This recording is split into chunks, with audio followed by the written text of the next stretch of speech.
ज़ालिकल किताबु ला रैब फ़ीहि हुदल लिल मुत्तक़ीन।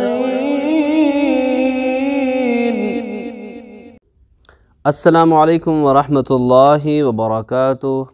मोहतरम नाज़रीन व सामिईन और अज़ीज़ बच्चों, मैं हूँ क़ारी मुख्तार सर और आपकी खिदमत में फिर से एक बार हाज़िर हूँ। आज का जो हमारा सबक है नूरानी क़ायदा तख्ती नंबर 3 यानी लेसन नंबर 3 हरकात।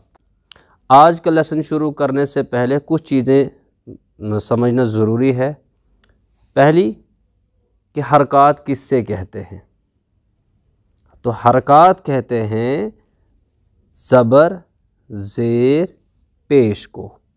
हरकात कहते हैं ज़बर ज़ेर और पेश को, और इन्हीं ज़बर ज़ेर और पेश को फ़तहा कसरा और ज़म्मा कहते हैं अरबी में। ठीक है, फ़तहा ज़बर को कहते हैं, कसरा ज़ेर को कहते हैं और ज़म्मा पेश को कहते हैं।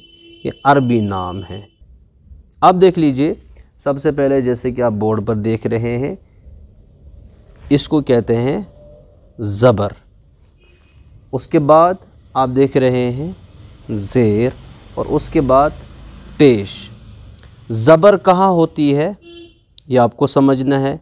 ज़बर जो लेटर्स हैं उन लेटर्स के ऊपर होती है। जैसे आप देख रहे हैं, यहाँ मैंने लिखा है अलिफ से लेकर या तक जितने भी लेटर्स हैं वो आपको दिखाई दे, आप देख रहे हैं।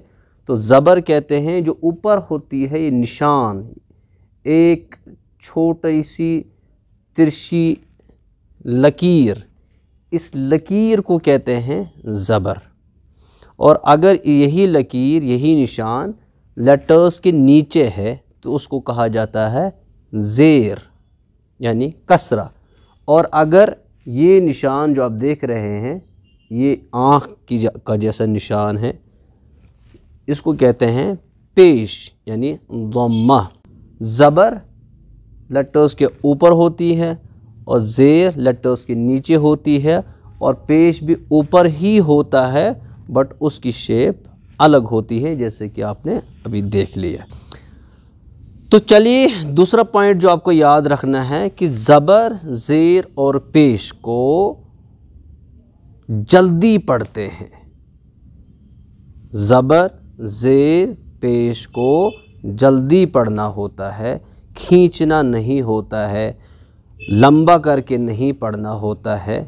अभी मैं इंशाअल्लाह रहमान समझाऊंगा। तीसरी बात, ज़बर की जो आवाज़ होती है ये ऊपर की तरफ उठती है, ज़ेर की जो आवाज़ होती है वो नीचे की तरफ जाती है। ठीक है, और पेश की जो आवाज़ होती है वो आगे को जाती है। ज़बर की आवाज़ ऊपर, ज़ेर की आवाज़ नीचे और पेश की आवाज़ सीधा आगे को जाती है। अगली बात जो आपको याद रखनी है वो ये कि अलिफ़ जो होता है, अलिफ़ जैसे आपने पढ़ा अलिफ बा ता सा, अलिफ़ खाली होता है, अलिफ़ पर कुछ भी नहीं होता है, अलिफ़ बिल्कुल खाली होता है। जैसे आप ये देख रहे हैं, ये अलिफ़ है। ठीक है, अगर इस अलिफ़ के ऊपर मैं ज़बर या ज़ेर या पेश डाल दूँ तो ये हमज़ा बन जाता है, इसकी आवाज़ हमज़ा में कन्वर्ट हो जाती है। ये फिर अलिफ़ नहीं रहता है बल्कि अलिफ़ के बदले ये हमज़ा, क्योंकि ये साउंड देता है फिर हमज़ा की, इसलिए फिर इसको हमज़ा कहते हैं, इसको अलिफ़ नहीं कहते हैं। तो फिर से आप मेरे साथ दोहराइए, ज़बर ज़ेर और पेश को हरकात कहते हैं। ज़बर ज़ेर और पेश को बिल्कुल जल्दी पढ़ना होता है, बिल्कुल भी खींचना नहीं होता है। ज़बर की आवाज़ ऊपर उठती है, ज़ेर की आवाज़ नीचे जाती है और पेश की आवाज़ आगे जाती है। इसके लिए आपको मैं एक्शंस सिखाऊंगा, आप एक्शंस किया करें कि जब आप ज़बर पढ़ें तब एक्शन ज़बर का करें, और जब ज़ेर पढ़ें तब ज़ेर का एक्शन, और जब पेश पढ़ें तब पेश का एक्शन करेंगे। आज हम डिस्कस करने वाले हैं ओनली ज़बर यानी फ़तह। तो चलिए स्टार्ट करते हैं। आप देख लीजिए, जैसे आप देख रहे हैं अलिफ है उसके ऊपर ज़बर है तो ये बन जाएगा हमज़ा। तो हम पढ़ेंगे हमज़ा ज़बर आ। क्या पढ़ेंगे? हमज़ा ज़बर आ।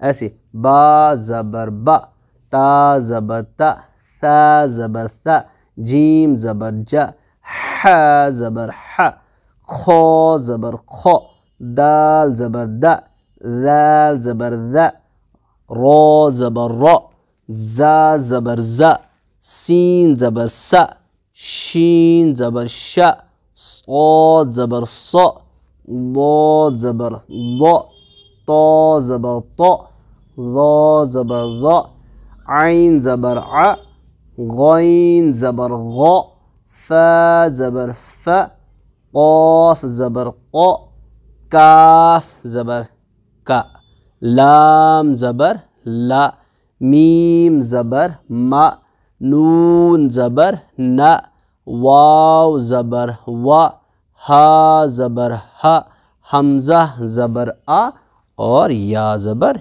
या ज़बर या। इसमें आप देख रहे हैं कुछ लेटर्स जो लिखे हुए हैं वो लिखे हुए हैं रेड कलर से, जो आपको ऑलरेडी समझा दिया गया है कि रेड कलर से वो हरूफ हैं जिन पर बहुत ज़्यादा ध्यान देना है। और कुछ लिखे हैं जो रेड के साथ साथ ग्रीन के भी लिखे हैं, और ग्रीन कलर में कुछ लेटर्स हैं जो ग्रीन कलर में लिखे हुए हैं, वो लेटर्स हैं जो हमेशा पुर आवाज़ से पढ़े जाते हैं। जैसे खो ज़बर खो, अब खा नहीं पढ़ सकते हैं। ठीक, इंशाअल्लाह रहमान उम्मीद है कि आपको समझ में आ गया होगा। तो ज़बर ज़ेर पेश को हरकात कहते हैं। इनको आप देख लीजिए, जैसे मैंने अभी पढ़ा, बिल्कुल जल्दी पढ़ा मैंने, हमज़ा ज़बर आ, हमज़ा ज़बर आ नहीं पढ़ा, वो गलत है। हमज़ा ज़बर आ, बा ज़बर बा, ता ज़बर ता, सा ज़बर सा। रेड कलर से जो भी लेटर्स दिए हुए हैं उन पर बहुत ज़्यादा आपको ध्यान देना है। जैसे कि सा है तो सा पर टिप बाहर रहेगी। 3 लेटर्स हैं जहाँ पर टिप बाहर रहती है। सा नंबर 1, सा, ज़ाल एंड ज़ो। दूसरा जहाँ पर आपको तवज्जो देनी है वो है 2 लेटर्स जिनकी प्रोनाउंसिएशन है सेंटर ऑफ द थ्रोट से उनको अदा करते हैं। हा ज़बर हा और आइन ज़बर आ। ऐसे ही दौद है कि ज़बान का जो ये साइड है, ज़बान की जो साइड वाले हिस्से हैं, ये अपर साइड ऑफ मोलर्स के साथ लगेगा। एक हिस्सा लेफ़्ट साइड से या राइट साइड से एक हिस्सा, यहाँ से अगर राइट से आप ट्राई करते हैं तो ये हिस्सा मोलर्स के साथ लगेगा, ऊपर अपर साइड ऑफ मोलर्स के साथ। दौद ज़बर दौ। उसके बाद है ऑफ।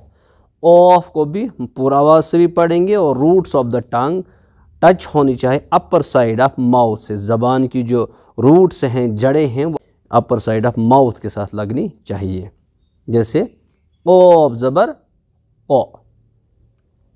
आगे नज़र डालते हैं। अब आगे जो मशक है तो आप घर में इसकी प्रैक्टिस कीजिए। प्रैक्टिस कैसे करेंगे आप?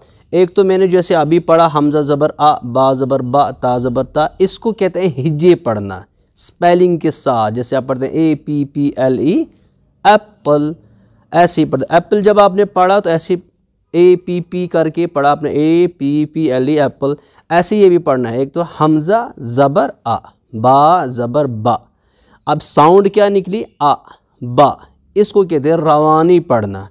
रवानी जब पढ़ेंगे तो ऐसे पढ़ेंगे आ बा ता सा ज ह खो द ज़ रो ज़ स श सो दो तो दो अ गो फ ओ क ल म न व ह अ या।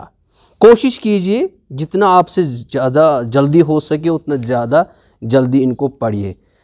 मिसाल अ ब त थ ज ह ख द ज़ रो ज़ स श सो दो तो दो अ गो फ ओ क ल म ऐसे तेज़ तेज़ तेज़ तेज़ इनको पढ़े। उससे फ़ायदा क्या होगा कि जैसे इंशाअल्लाह रहमान आगे चलकर आप कुरान पकड़ेंगे तो कुरान जिस वक्त आपके हाथ में इंशाअल्लाह होगा उस वक्त आप स्पीड के साथ उसको पढ़ सकेंगे। अगर यहाँ पर कमज़ोरी रह जाती है तो वो कमज़ोरी कंटिन्यू रहेगी। तो प्रैक्टिस खुद बहुत ज़्यादा प्रैक्टिस इसको कीजिए, कोशिश कीजिए कि मैं एक सांस में पढ़ूँ। अगर नहीं हो रहा है चलो 2 सांसों में, 3 सांसों में, 4 सांसों में, लेकिन ज़्यादातर कोशिश कीजिए कि मैं एक सांस में यानी 15 सेकंड्स में या 20 सेकंड्स में पूरे के पूरे ऊपर से नीचे अलिफ से लेकर हमज़ा से लेकर या तक इसको प्रैक्टिस कर लीजिए। उल्टा भी इसको पढ़ लीजिए। या से स्टार्ट कीजिए, या अ ह व न म ल क क़। क्योंकि अगर एक ही रिदम में आप पढ़ रहे हैं आ बा ता, ऐसा हो सकता है आपको ये अली बा ज़बानी याद हो गया होगा तो जिस वक्त आप कुरान पढ़ेंगे उस वक्त वो स्पीड नहीं पकड़ पाएंगे। आप समझ रहे होंगे आप मेरी बात को। तो उल्टा भी पढ़ लीजिए, सीधा भी पढ़ लीजिए, फिर ऐसे ऊपर नीचे भी इसको पढ़ लीजिए, ऊपर नीचे भी पढ़ लीजिए, फिर नीचे से ऊपर की तरफ भी पढ़ लीजिए। जो हमारे घर में बड़े हैं, जो बच्चों के पेरेंट्स हैं, वो फिर बच्चों को बीच में पूछें बस ये क्या है, दा ये है, ये क्या है, दा ये क्या है, क़ ये क्या है, बस ऐसे प्रैक्टिस करिए। ये पूछिए वो पूछिए, बीच में पूछ लीजिए। उससे क्या होगा, बच्चे की अंदर जो काबिलियत उसके अंदर है वो काबिलियत बाहर निखर कर आ जाएगी, उसका दिमाग उससे तेज़ हो जाएगा। उम्मीद है कि जो अभी तक मैंने आपको पढ़ा है वो समझ में आ गया होगा। आगे प्रैक्टिस करेंगे। देखिए, दाल ज़बर दा, रॉ ज़बर रॉ, सीन ज़बर सा, दा रॉ सा। थोड़ा स्पीड से इसको पढ़िए। दा रॉ सा, दा रॉ सा, दा रॉ सा। ऐसे वाव ज़बर वा, दाल ज़बर धा, वदा।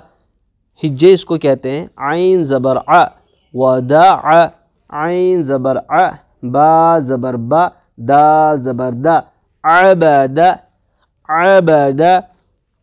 काफ ज़बर का, सीन ज़बर सा, बा ज़बर बा, कसबा। सीन है यहाँ पर, कसबा। दाल ज़बर दा, खो ज़बर खो, लाम ज़बर ला, दखला। बा ज़बर बा, लाम ज़बर ला, बाला। गौइन ज़बर गौ, पूरा आवाज़ से पढ़ेंगे। बलग। वाव ज़बर वा, जीम ज़बर जा, दाल ज़बर दा, वजदा। सीन ज़बर सा, जीम ज़बर जा, दाल ज़बर दा, सजदा। रवानी एक तालीम में करता हूँ ताकि आपको जहन में आ जाए कि कैसे पढ़ना है। रवानी देख लीजिए। दरसा, वदा, अबद, कसब, दखल, बलग, वजदा, सजदा। ऐसे ही आप प्रैक्टिस कीजिए। इसी पर डिपेंड न रहें बल्कि कुरान खोल के बच्चे को बताएं, हाँ बेटा पढ़ो, ये क्या है, ये क्या है, ये क्या है, ताकि बच्चे के अंदर काबिलियत पैदा हो जाए और आगे चल के वो स्पीड पकड़ सके। आज के लिए इतना ही। उम्मीद है कि आप सबको समझ में आ गया होगा। हमारे वीडियोस को देखते रहें। बाकी जो हमारे चैनल पर नए हैं वो पिछले सारे लेक्चर्स देखें जिस पे हमने सिखाया है लिखने का तरीका क्या है। वस्सलामु अलैकुम वरहमतुल्लाहि वबरकातुहू।